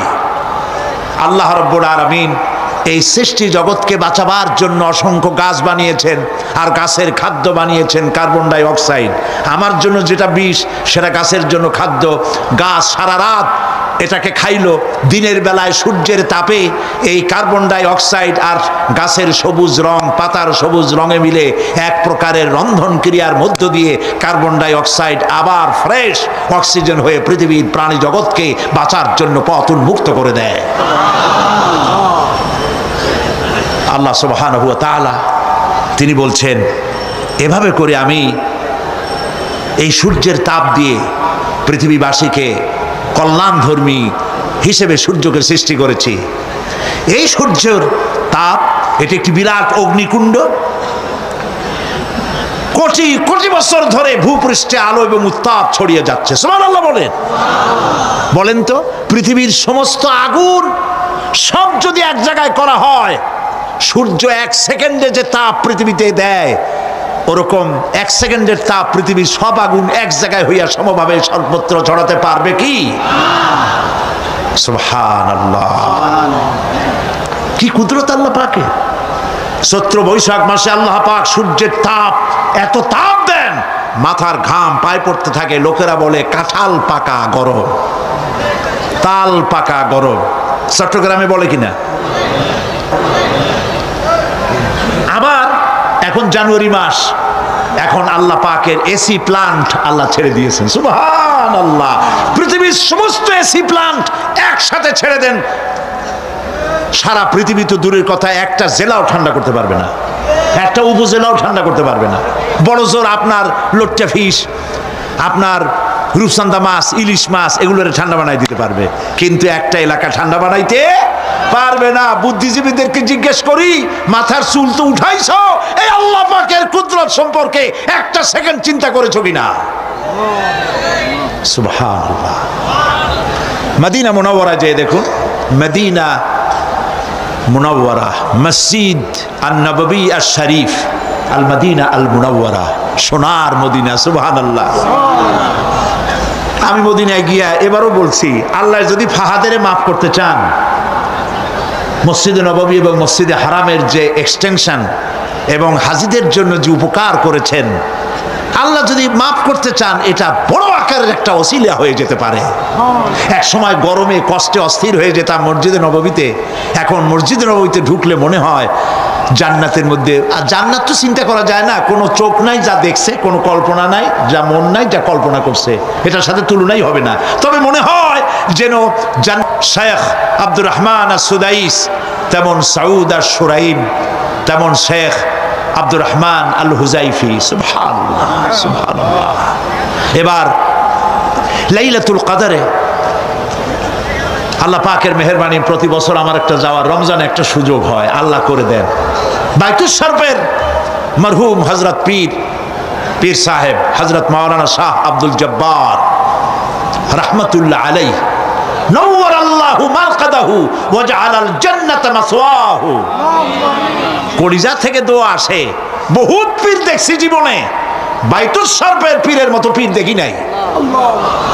মুরিদের টাকা নিয়ে শুধু পকেট ভরে নাই, মেয়ে লোকদের গায়ে হাত দিয়ে ফু দেয় নাই, তাবিজের ব্যবসা করে নাই। মুরিদেরা যা দিয়েছে সেই টাকা দিয়া তিনি মসজিদ বানাইছেন, মাদ্রাসা বানাইছেন। সুবহানাল্লাহ। নিজের বাড়িটা যেখানে তার স্ত্রী থাকেন, বাইতুল শরফ পীর সাহেবের স্ত্রী যে বাড়িতে থাকে, আমি যা শুনেছি দেখি নাই, বাড়িটা বেচলে 50,000 টাকা হবে কিনা সন্দেহ। আমি দেখেছি, হযরত মাওলানা শামসুদ্দিন সাহেব বলছেন উনি নিজে দেখেছেন। পীর সাহেব আমাকে দাওয়াত দিয়েছেন বহুবার, আমি যাইতে পারি নাই। দুই হাতে মানুষের উপকার করতেন, এই জন্য বলছি আমি এরকম দেখি নাই। পীর আমি খারাপ আমি কথা বলবো না, ভালো মন্দ মিলাই আছে। বহুত পীর আছে জামায় পকেট যে কত উনি নিজেও গুনে কুলিতে পারবে না, খালি ঢুকাইতেই থাকে জনমের মতো, বাইরে দেখায় আমি খুব দুনিয়ার সম্পর্কে গাফেল। ঢাকায় যায় দেখবেন সুপার মার্কেট আছে, ট্রান্সপোর্ট বিজনেস আছে। আর বাইতুল সাহেবের পীর সাহেবের মধু বেচতেন আর আতর বিক্রি করতেন, মধু আর আতর, এগুলো দিয়ে তার জীবিকা নির্বাহ করতেন। সুবহানাল্লাহ। যাকাত সদকা টাকা পয়সা সমানে দিতেন। বাইতুল সাহেব পীর সাহেবের কথা আসলো কেন? এই জন্য আসলো, ওই মদিনার কথা মনে পড়ায়। বাইতুল সাহেব পীর সাহেবের জামাই মুর্তাজা এখানে ঢাকায় বাড়ি আছে। পীর সাহেব যখন ইন্তেকাল করেন তখন আমি মদিনা শরীফে ছিলাম। সে এসে আমাকে জড়ায় ধরে কাঁদতেছিল আর বলল যে আমার এক বাপ হারাইছি আর এক বাপ পেয়েছি। আমাকে জড়িয়ে ধরে কাঁদতে লাগলো। আমি ওই রাত্রে স্বপ্নে দেখলাম, তাহাজ্জুদ পড়ে ঘুমিয়ে আছি মদিনা আল মুনাওয়ারায়, দেখতে পেলাম পীর সাহেব এসেছেন। আমি বেশ কিছু লোকজন নিয়ে বসা, পীর সাহেব এসে হাজির হয়েছেন। আমি দাঁড়িয়ে গেলাম, কোলাকুলি করলাম। তিনি বসলেন না, কোনো কথাও বললেন না, শুধু যাওয়ার সময় বললেন আমাকে ভুলবেন না। আমি সত্যিই তাকে ভুলি নাই। কলিজার সবটুকুন দরদ নিয়ে তার জন্য দোয়া আসে, যেহেতু তিনি মানবতার কল্যাণের জন্য কাজ করেছেন। তার জামাই মুর্তজা আমাকে মদিনা শরীফে থাকা, যাতায়াত ইত্যাদির ব্যবস্থা করেছিল, সেই জন্য কথাগুলি এলো। আমি দোয়া করি তার জন্য আল্লাহ পাক তাকে হালাল রুজি কামাবার তৌফিক দান করুন এবং মদিনা শরীফে থাকার জন্য আল্লাহ পাক ন্যাশনালিটি দান করে দিন। প্রিয় ভাই সব, এতগুলি কথা বলার কারণেই যে আপনাদের যখন টাকা পয়সা হবে রমজানে যাবেন। নবী করিম সাল্লাল্লাহু আলাইহি ওয়াসাল্লাম বলেছেন, রমজান মুবারকে যে ব্যক্তি উমরা করলো সেজন্য আমার সাথে হজ আদায় করলো। মসজিদে হারামে এবার লাইলাতুল কদর 26 দিবগত রাত। লাইলাতুল কদর তো এ কথা তো আমিও জানি, আপনারাও জানেন যে 26 দিবগত রাতে না, শুধু বেজোর রাতগুলিতে। কিন্তু মুহাক্কিকিনরা 26 রাত্রে একটু বেশি কান্দাকাটি করে, অন্য রাত্রে তো করেই, ওই রাত্রে একটু বেশি কান্দে। এবারে লাইলাতুল কদরে লোক সংখ্যা সম্পর্কে 27 তারিখ রমজানের সৌদি গেজেট, সৌদি নিউজ পত্রিকায় হেডলাইন হলো, মক্কা শরীফে গত রাত্রে নামাজ যারা পড়েছেন, লাইলাতুল কদরে যারা এসেছিলেন তাদের সংখ্যা 3 মিলিয়ন প্লাস, 30 লাখের উপরে। সর্বকালের হজের রেকর্ড ভঙ্গ করেছে। রাত 3টার সময় কিয়ামুল লাইল শেষ করে ইমাম সাউদ আশ-শুরাইব মোনাজাত শুরু করলেন। 35 থেকে 40 মিনিট মোনাজাত। হায় রে কান্না মানুষের, কাঁদতে কাঁদতে মানুষ হয়রান হয়ে যাচ্ছে। মাসনুন দোয়াগুলি পড়ছেন, শেষ দিকে গিয়ে বলছেন, আল্লাহুম্মা লা তারুদ্দানা খায়বিন, আল্লাহ পাক একেবারে কিছু না দিয়া খালি হাতে আমাদের ফেরত দিও না। কাবা শরীফ সামনে নিয়ে এভাবে করে লোকেরা কাঁদছে। প্রিয় ভাই সব, সেজন্য বলি, আল্লাহ যদি সুযোগ দেন রমজান মুবারকে উমরা করবেন, আল্লাহ যেন তৌফিক দেন, বলেন আমিন। তো আল্লাহ তার কুদরত দিয়ে এই পৃথিবীকে ভরে রেখেছেন, নিয়ামত দিয়ে ভরে রেখেছেন। মুসলমানদের জন্য সবচাইতে বড় নিয়ামত কোরআন শরীফ নিয়ামত, কাবা শরীফ নিয়ামত, মসজিদ আন-নববী আশ-শরীফ আল মদিনা আল মুনাওয়ারা। সুবহানাল্লাহ, সবাই বলেন সুবহানাল্লাহ। প্রিয় ভাই সব, রাত বোধহয় বেশি হয়ে যাচ্ছে, তো আমি যে পর্যন্ত পড়েছি তাতে আর 2টি আয়াত বাকি আছে, শেষ করে দেই। রাগ করতেছেন না তো? সুবহানাল্লাহ, বলি আলহামদুলিল্লাহ। আর 2টি আয়াত আছে। আল্লাহ রাব্বুল আলামিন বলছেন, وأنزلنا من المعصرات ماء ثجاجا, আমি আকাশ থেকে তোমাদের জন্য অবিশ্রান্ত বিরামভাবে বৃষ্টি বর্ষণ করি। কেন? লিনুখরিজা বিহি হাব্বান ওয়া নাবাতা ওয়া জান্নাতিন আলফাফা। আকাশ থেকে বৃষ্টি বর্ষণ করি যাতে করে শাক সবজি শস্য দানা খাদ্য এই জমিন তোমাদেরকে উৎপাদিত করে দেয়। আলহামদুলিল্লাহ। সেই জন্য আল্লাহ পাক বলছেন, দেখো আকাশ থেকে যে পানিটা নাজিল করলাম, বৃষ্টি দিলাম, এই বৃষ্টির পানি আনলাম কই থেকে? সমুদ্র থেকে। সমুদ্রের পানি মিষ্টি না নোনা? জবাব দেন না। আকাশ থেকে যখন পড়ে তখন এটা কি মিষ্টি, নোনা না মিষ্টি?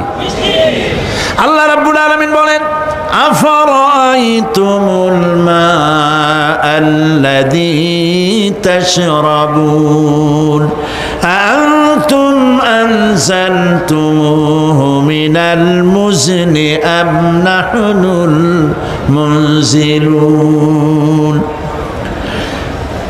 তোমরা যে পানি পান করো, এই পানি আকাশ থেকে কে নাজেল করে? তোমরা করো না, আমি আল্লাহ করি। কে করে বলেন? আল্লাহ পাক বলছেন, লাউ নাশাউ জাআলনাহু উজাজান ফালাউলা তাশকুরুন। ইচ্ছে করলে এই পানিগুলি কি লবণাক্ত আকারে নাজিল করতে পারতাম, আমি মিষ্টি করে নাজিল করে দিলাম। কেন বান্দা আমার শুকর আদায় করো না? নোনা অবস্থায় যদি নাজিল হতো সমস্ত ফসল তোমাদের ধ্বংস হয়ে যেত। এখন আপনি বলতে পারেন যে আল্লাহ পাক, আল্লাহ তাআলা তিনি আকাশ থেকে পানি না দিলে আমাদের অসুবিধা কি? মানুষ তো নানান রকম চিন্তা করে, পানি না দিলে তো কি অসুবিধা? আমার খালে পানি, আমার বিলে পানি, আমার কুয়ায় পানি, আমার টিউবওয়েলে পানি, পানি না দিলে ক্ষতি কি?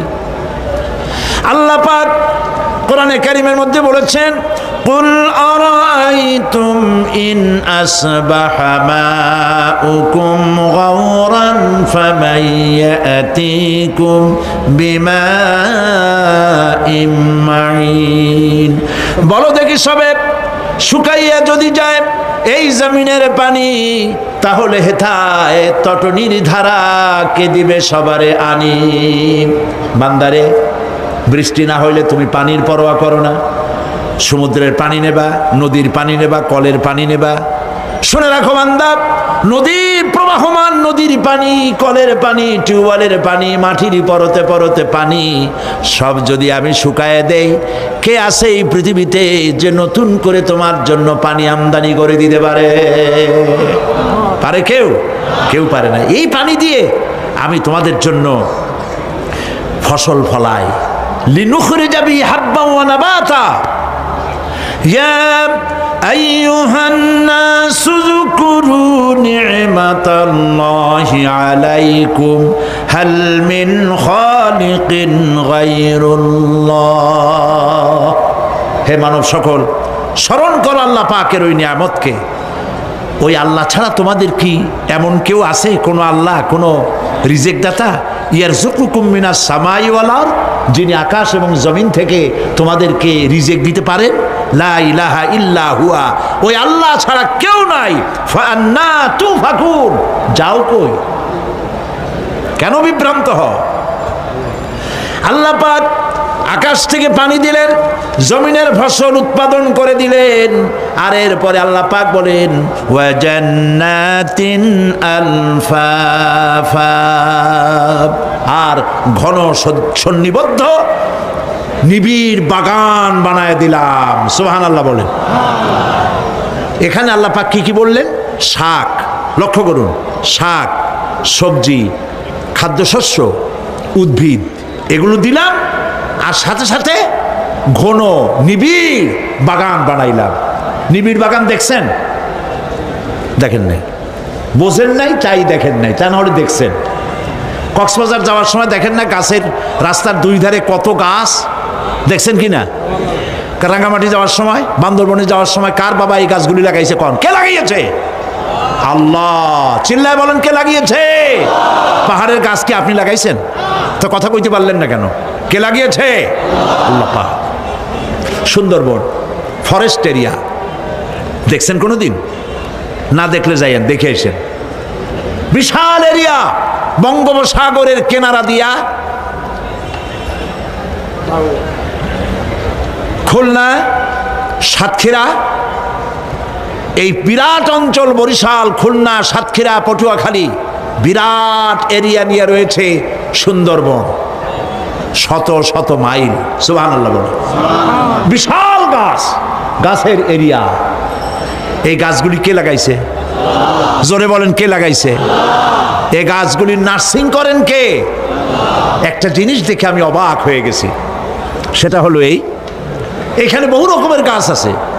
সুন্দরী কাঠ, পশুরি, বাইন, গেওয়া, গোল, অনেক রকমের গাছ আছে। যেখানে সুন্দরী গাছ, সব সুন্দরী গাছ। যেখানে গেওয়া, যেখানে বাইন, যেখানে গোল, গোলপাতা, সব সেখানে সেইগুলাই।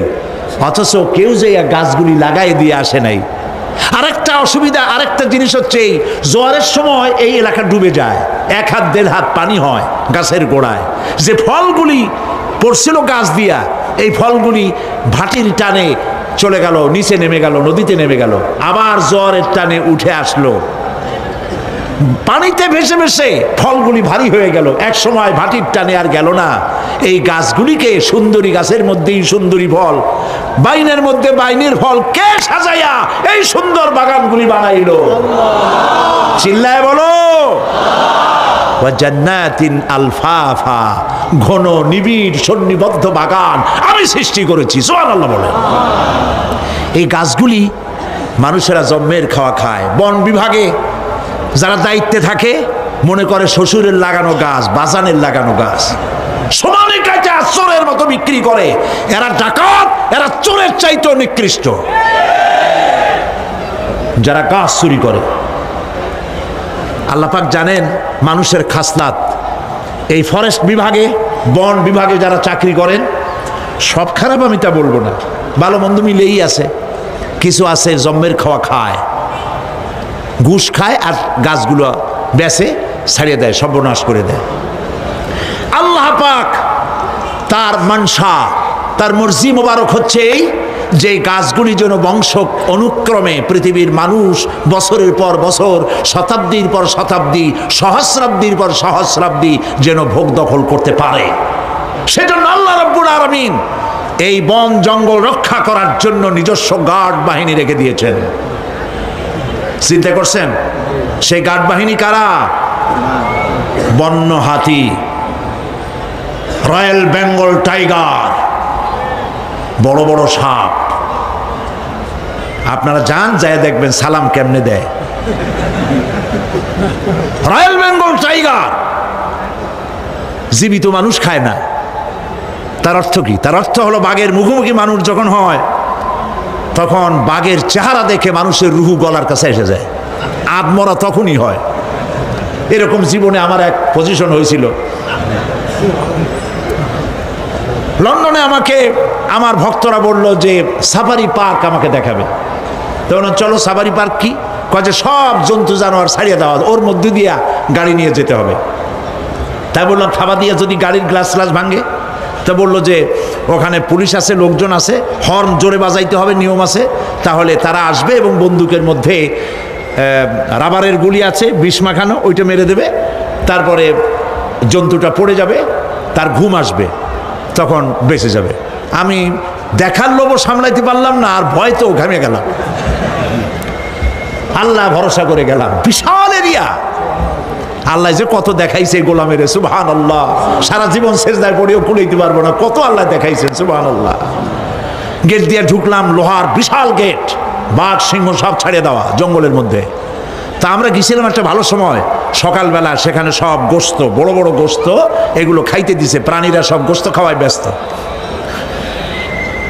সেখানে মানুষগুলা, আমরা কাফের বলি আর যাই বলি, তাদের নৈতিকতা আছে।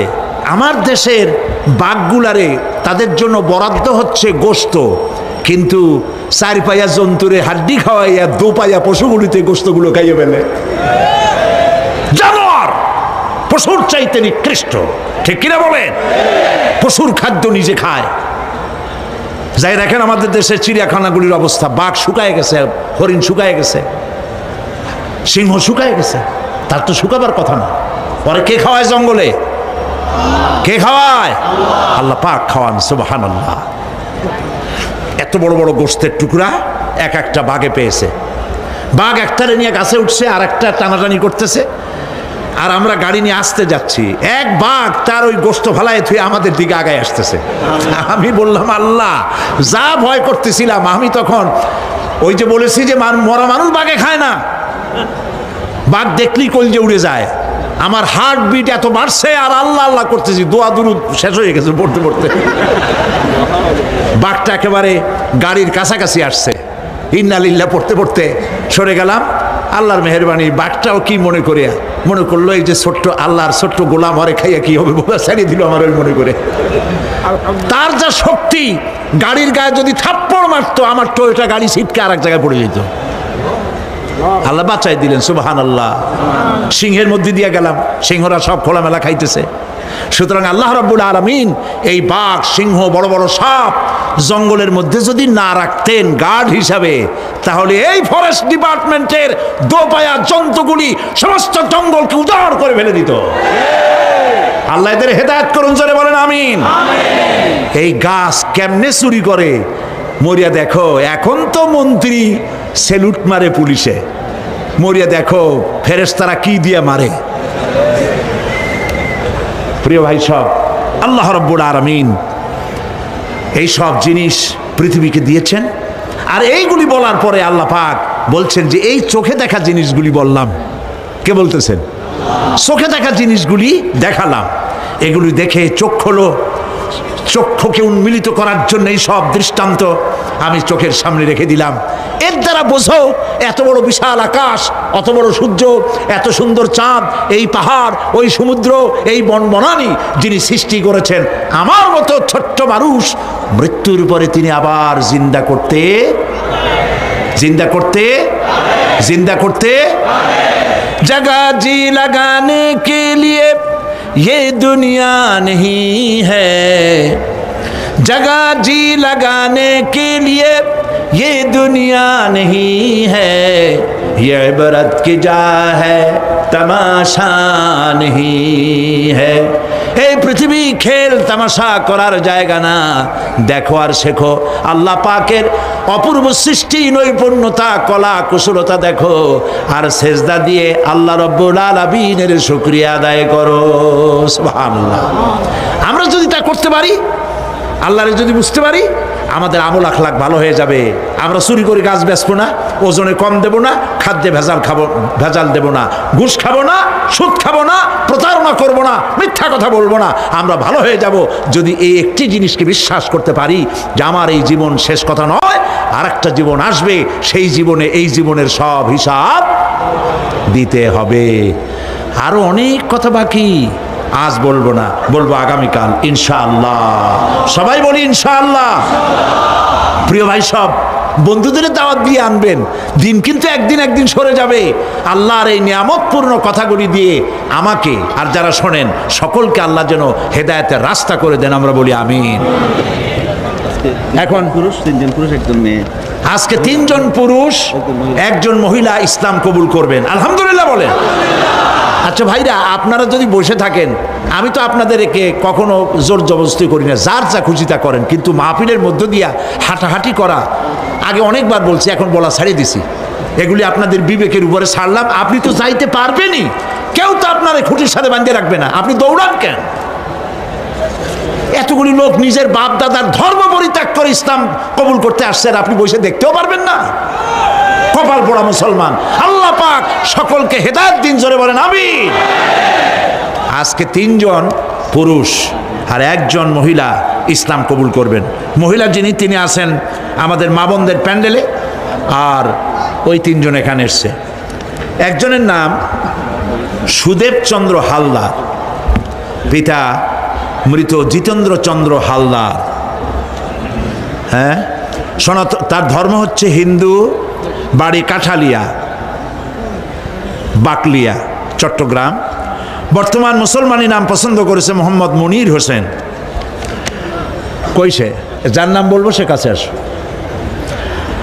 আরেকজন রাজীব বণিক, পিতা মৃত রঞ্জন বণিক, ধর্ম হিন্দু, ব্রাহ্মণবাড়িয়া।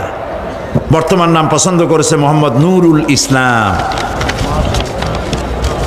হেমন্ত জল দাস, পিতা বেসা জল দাস, হিন্দু, এরও বাড়ি কোতোয়ালি, চট্টগ্রাম, বাগলাবাড়ি মোড়, হ্যাঁ কালীবাড়ি মোড়। বর্তমান নাম পছন্দ করেছে মোহাম্মদ ওসমান গনি। আরেকজন বোন মহিলা প্যান্ডেলে আছেন, তার নাম দুর্গা চক্রবর্তী, পিতা কোলন্দ চক্রবর্তী, বাড়ি ছাগলনাইয়া, নোয়াখালী। বর্তমানে বাস করে দামপাড়া, কাজীর দেউরি, কোতোয়ালি, চট্টগ্রাম। পছন্দ করা নাম তার আনোয়ারা বেগম। এখন আমি এখন যা উচ্চারণ করব, মহিলা যিনি আছেন ইসলাম কবুল করবেন, দুর্গা চক্রবর্তী, আপনি এগুলি মহিলা প্যান্ডেলে উচ্চারণ করবেন। আমি যেখানে বলবো আপনি উচ্চারণ করবেন। আর এরপরে আমরা মোনাজাত করব, এশার নামাজ আদায় করব, তারপরে বাড়ি যাব ইনশাআল্লাহ। বলেন ইনশাআল্লাহ। হাত দাও, 3 জন একসাথে কাছে আসো। লা ইলাহা ইল্লাল্লাহু মুহাম্মাদুর রাসূলুল্লাহ।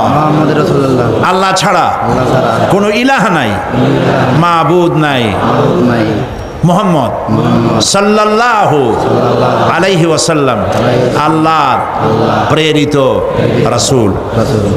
আশহাদু আন লা ইলাহা ইল্লাল্লাহু ওয়াহদাহু লা শারীকা লাহু ওয়া আশহাদু আন্না মুহাম্মাদান আবদুহু ওয়া রাসূলুহু। আমি সাক্ষ্য দিচ্ছি আল্লাহ ছাড়া কোনো ইলাহা নাই, মাবুদ নাই, উপাস্য নাই। তিনি এক, তিনি একক, তার কোনো অংশীদার নাই। আমি আরো সাক্ষ্য দিচ্ছি, আমি আরো সাক্ষ্য দিচ্ছি মুহাম্মদ সাল্লাল্লাহু আলাইহি ওয়াসাল্লাম আল্লাহর বান্দা এবং তার প্রেরিত রাসূল। সবাইকে সালাম বলো, আসসালামু আলাইকুম। আপনারা জবাব দেন। এই তিন ভাই এখন মাসুম, বেগুনা। তাদের আমলনামায় যত গুনাহ ছিল এই মুহূর্তে হাদিস অনুযায়ী তাদের জিন্দেগীর সমস্ত গুনাহ খাতা আল্লাহ পাক মাফ করে দিয়েছেন। আলহামদুলিল্লাহ, সুবহানাল্লাহ। ইসলামে আসার জন্য স্বেচ্ছায় সজ্ঞানে ইসলামকে সর্বশ্রেষ্ঠ দিন হিসাবে গ্রহণ করার কারণে এই বিশাল মাহফিলের পক্ষ থেকে আমি তাদেরকে বুকে আলিঙ্গন করছি।